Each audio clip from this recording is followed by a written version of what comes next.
Picture this: you're standing in the vastness of space, face to face with a being so massive he dwarfs entire planets, and he's making you an offer that could give you everything you've ever dreamed of.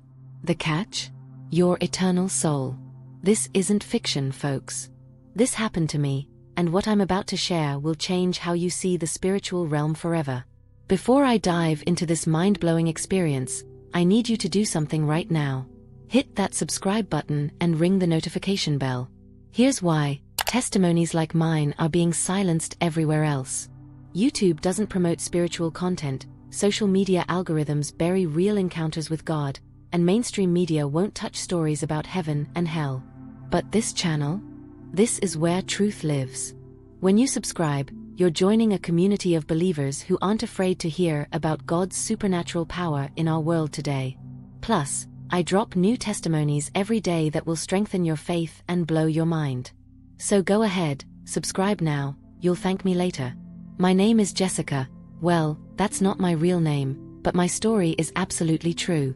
5 years ago, I was living what most people would call the American dream. I was a recording artist with a major label deal, my songs were climbing the charts, and I had more money coming in than I knew what to do with. But there was a problem.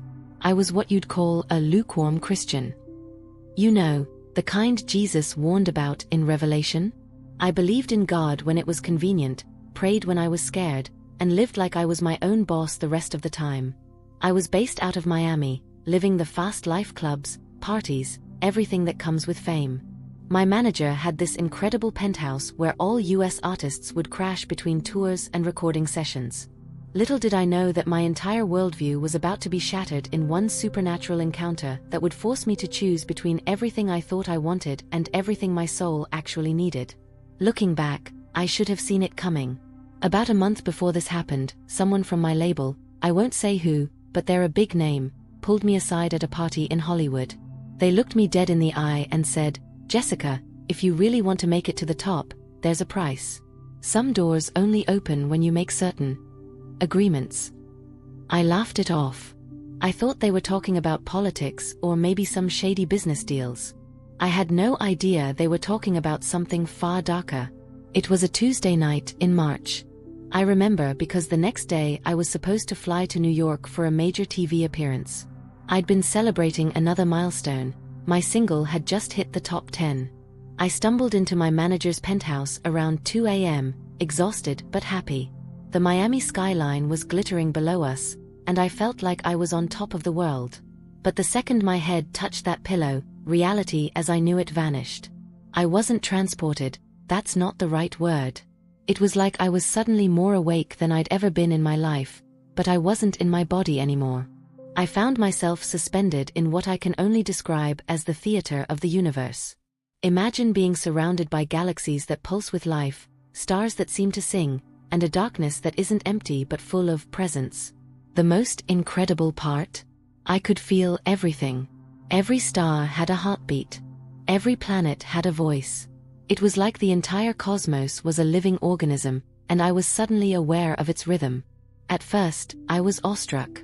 "God," I whispered, "this is incredible. Thank you for showing me this." But something was wrong.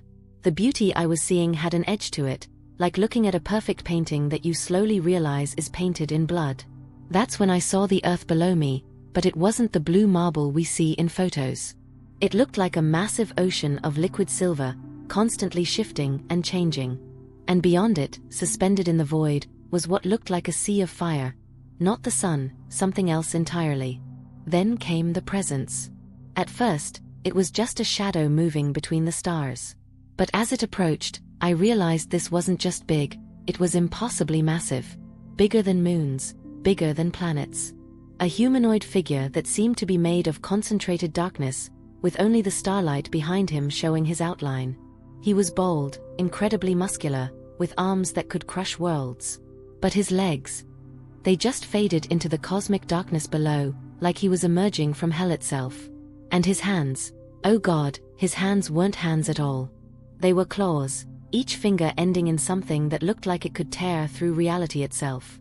When he spoke, it wasn't with sound.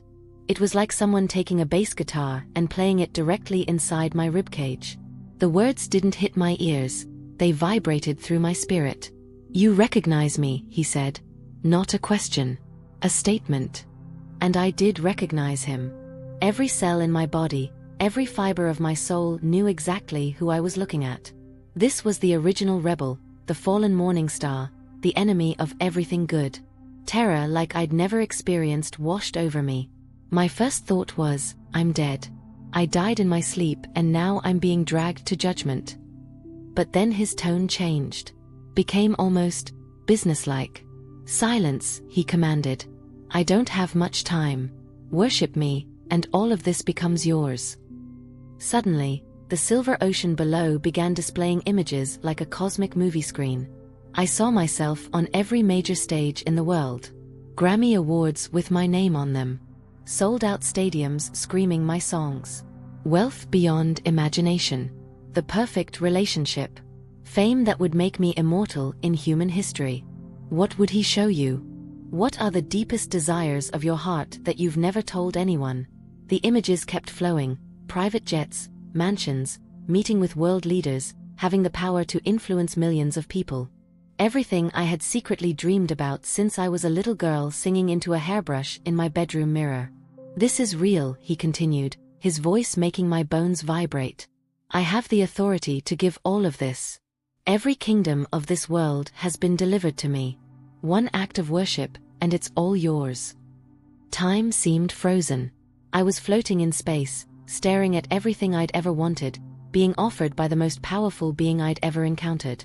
But then something my grandmother used to say when I was little echoed in my mind, "Baby, if something seems too good to be true, ask yourself what it's really gonna cost you." And in that moment of cosmic clarity, I saw the truth. This wasn't an offer, it was a trap. This wasn't generosity, it was theft. He wasn't offering to give me these things, he was offering to let me rent them with my eternal soul as collateral. "No," I said, and my voice sounded so small in that vast space. "I am a child of the Most High God." The change in him was instant and terrifying. Gone was the smooth-talking businessman. What I saw was pure rage, ancient hatred, and something else, desperation. He cursed at me with words so vile they made the worst rap lyrics sound like nursery rhymes. But here's what shocked me most. He spoke in perfect English, with slang I recognized, like he'd been studying our culture, our language, learning how to tempt us in ways we'd understand. "You stupid," and I won't repeat what he called me, but it was clear that my rejection had triggered something primal in him.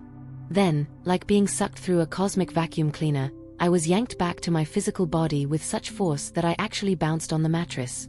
I sat up gasping, drenched in sweat, my heart pounding like a drum machine. The clock said 5:47 a.m. I had been gone for almost 4 hours, but it felt like both an eternity and an instant. The penthouse was silent except for the hum of the air conditioning, but I could still feel the vibrations from his voice in my chest. This wasn't a dream. Dreams don't leave you changed at a cellular level. Listen, if this testimony is hitting you like a freight train, I need you to pause this video right now and share it with someone. This isn't entertainment. This is a warning and an encouragement rolled into one. Someone in your life needs to hear this today. My hands were shaking so badly I could barely dial my phone. I called my mom in Tennessee, and through tears, I told her everything. She didn't question it, didn't doubt. She just started praying over the phone like her daughter's life depended on it. Which, spiritually speaking, it did. 3 days later, I drove home to Tennessee for the first time in months. I needed to be in church, needed to be around people who understood spiritual warfare. The pastor that Sunday, and I swear I hadn't told him anything, preached about the 3 heavens. How the first heaven is our atmosphere, the second heaven is outer space where spiritual battles rage, and the third heaven is where God's throne exists. I nearly fell out of my pew.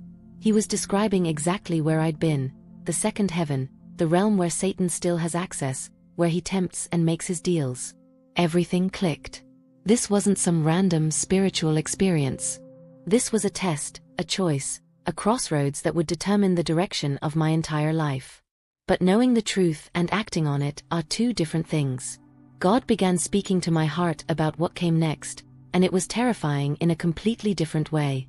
"Walk away from it all," I heard in my spirit during prayer.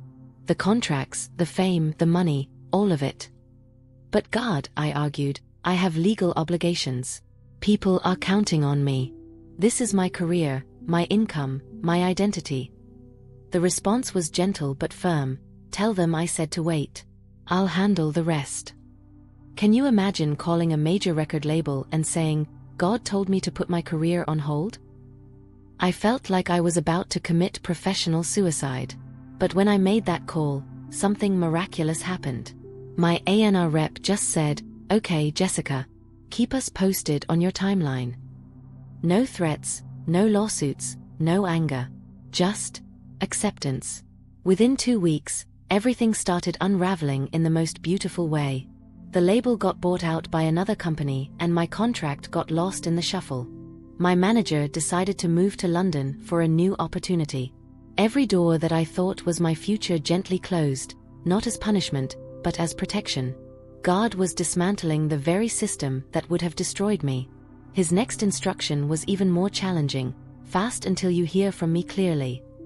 For 7 days, I ate nothing, drank only water, and prayed like my life depended on it.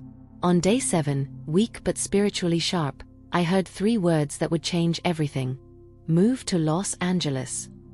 I was in Tennessee with no connections in California, no job prospects, no safety net. But I'd learned something in that cosmic encounter. When God speaks, the only safe response is obedience. I packed everything I owned into my Honda Civic and drove 2,400 miles based on nothing but faith and a word from heaven.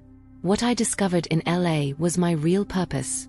Not performing for crowds who would forget my name, but ministering to people trapped in the same deception I'd almost fallen into. See, the enemy's strategy hasn't changed since he tempted Jesus in the wilderness. He offers you the kingdoms of the world, but he never mentions that his kingdoms are built on lies, addiction, broken relationships, and spiritual death. I chose the narrow path, the difficult road, the way that meant losing everything I thought I wanted. But here's the beautiful paradox of God's kingdom: when you lose your life for his sake, you actually find it. I want to hear from you in the comments. Have you ever felt God asking you to give up something that seemed good to receive something better? Or maybe you're facing that choice right now. Don't keep it to yourself. Share your story below, because someone reading the comments needs to know they're not alone in this battle. Today, I counsel artists and entertainers who are struggling with the same temptations. I help them understand that true success isn't measured by Billboard charts or bank accounts, but by alignment with God's purposes for their lives. The question my story leaves you with is this: what's your price? Everyone has something they think they'd never give up for fame, money, or power. But the enemy is patient, and he knows exactly what buttons to push. The beautiful truth is that God's offer is always better than Satan's, even when it doesn't look like it at first glance. His plans are to prosper you and not harm you, to give you hope and a future. His yoke is easy and his burden is light.